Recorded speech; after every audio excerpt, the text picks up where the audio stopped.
কাঁচা আম আম ভর্তা তো আমাদের সবারই পছন্দ। ছোটবেলা থেকে সবাই আম মাখানো ভর্তাটা খেতে পছন্দ করে। এই যে কাঁচা আমগুলি এখন এটা ছিলে নিব আমি।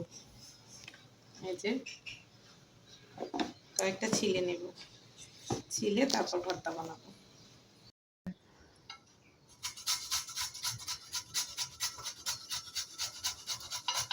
এই যে আম চিকনটা মোটাটা যেটা দিয়ে চিকনটা দিয়ে করলে মনে হয় ভালো হবে, আম ভর্তাটা মজা হবে।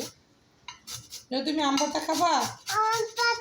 ইয়েস, আমার আম্মু আম ভর্তা খাবে। হ্যাঁ, এখানে আম কেটে দিব। হ্যাঁ কেটে দিব। আম ভর্তা খাবে।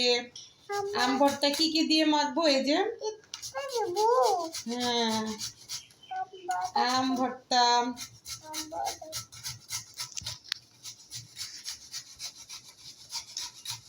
এই যে আসো নুন আসো।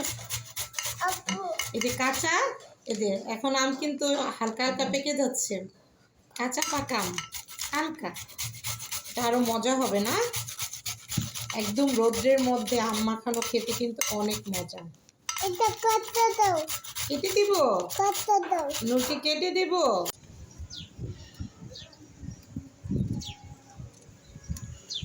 এই যে আমার গাছের লেবু পাতা, আম মাখানো থেকে দুটা, এই যে আম মাখানো ভর্তার মধ্যে লেবু পাতা দিব 3টা। এই যে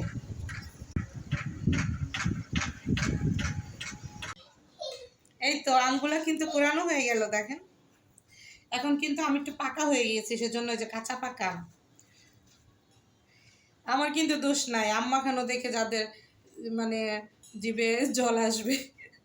এই যে লেবু পাতা, পুদিনা পাতা, আর এখন এই যে সব দিব অল্প অল্প করে, জাস্ট একটু দিব। চিলি ফ্লেক্স করা আগে থেকে, হালকা ঝাল দিব।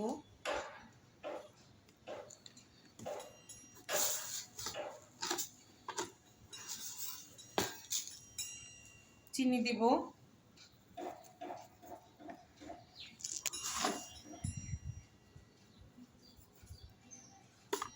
মেখে নিব।